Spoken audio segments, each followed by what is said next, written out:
this video we'll be showing you how to find the perimeter for the Koch snowflakes. The first snowflake, or better yet triangle, has a perimeter of 3.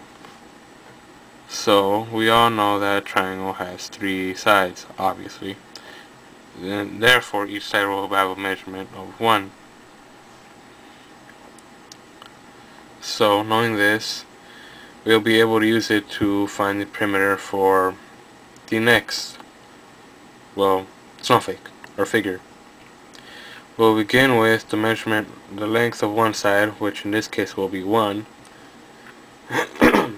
You divide it by 3 because using the Koch method, one whole segment will be divided into 3 parts, in equal parts.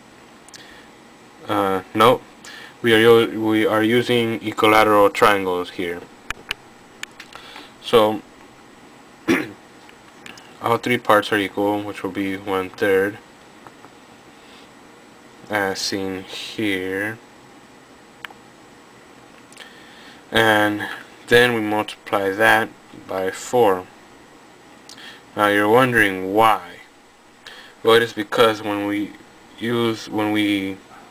impose the Koch method, the segments here will outcrop an equilateral triangle, getting rid of this bottom segment there.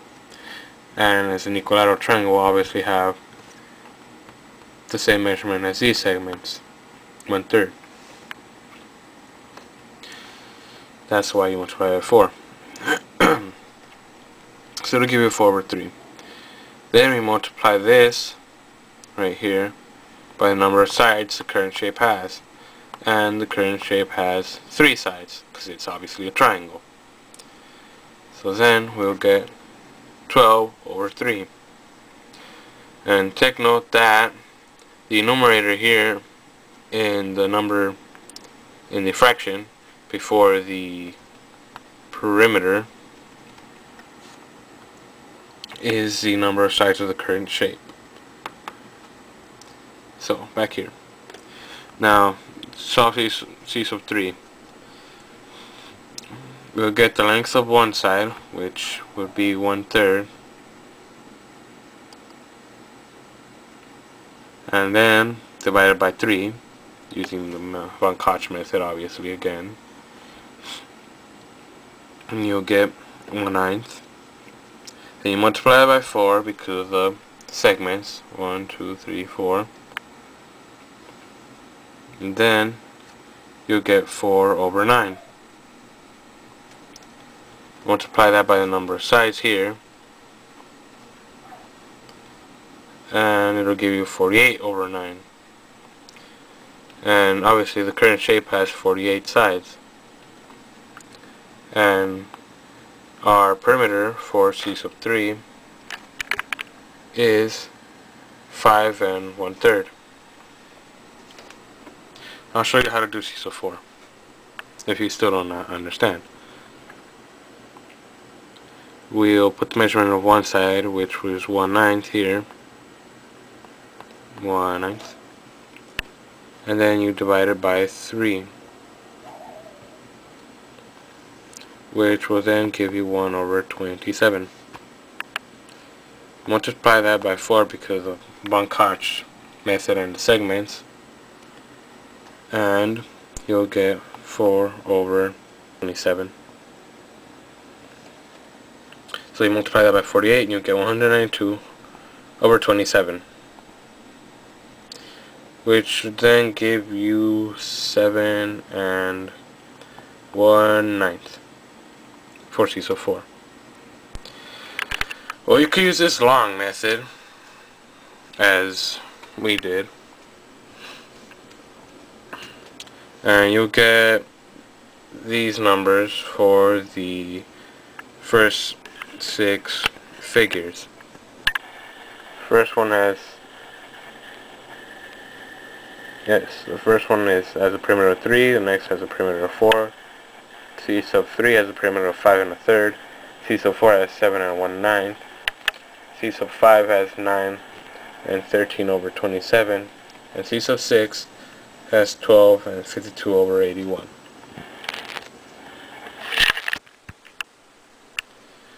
So we could treat this sequence as a geometric sequence. And our term formula for a geometric sequence, u sub n is equal to u sub 1 r n minus 1, and we could try to find the common ratio.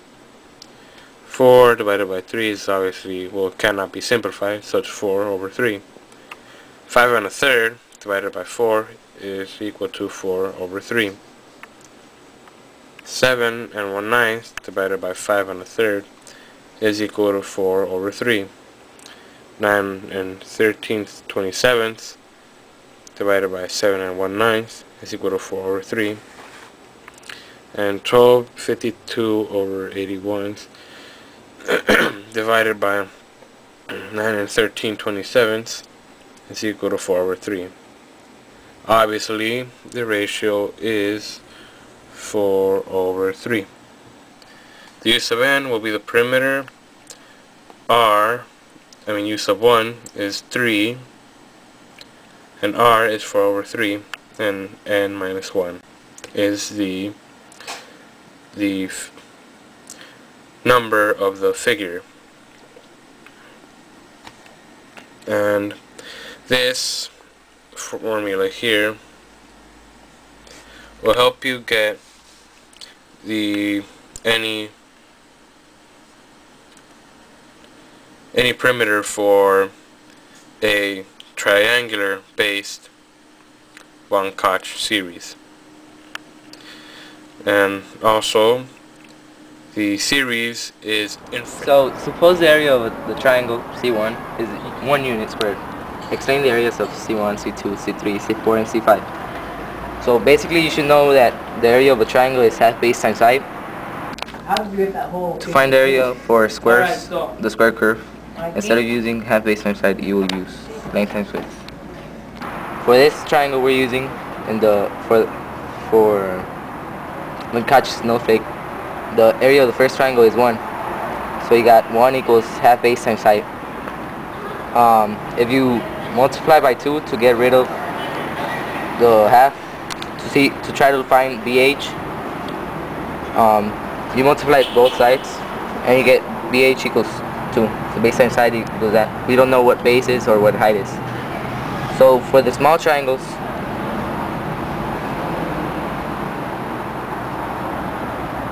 these small triangles, we see that it's half base times height, but they're 1/3 of the whole triangle. So it's half 1/3 of base times 1/3 of height. If you multiply all that, it becomes 1 over 18 base times height.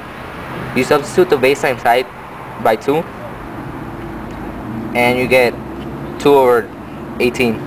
That 2 over 18 becomes 1 over 9 if you simplify it. This will be the area of the small triangles. Once you get the area of the small triangles, you know that there are 3 small triangles. 1, 2, 3. And you basically have to add that. When you find 1 plus 3 over 9, you simplify it, and the area will be 1 plus 1 over 3. This is what the book gave us, and that's pretty much how you prove it. I need help trying to solve it, 'cause meeting after meeting, and I'm still a cookie whore. You can hide them, I'ma find them on the counter in the closet, and I'll say I ain't do it with my face covered in chocolate. My girl be setting booby traps to catch me eating Scooby snacks. I left crumbs in the bed once, but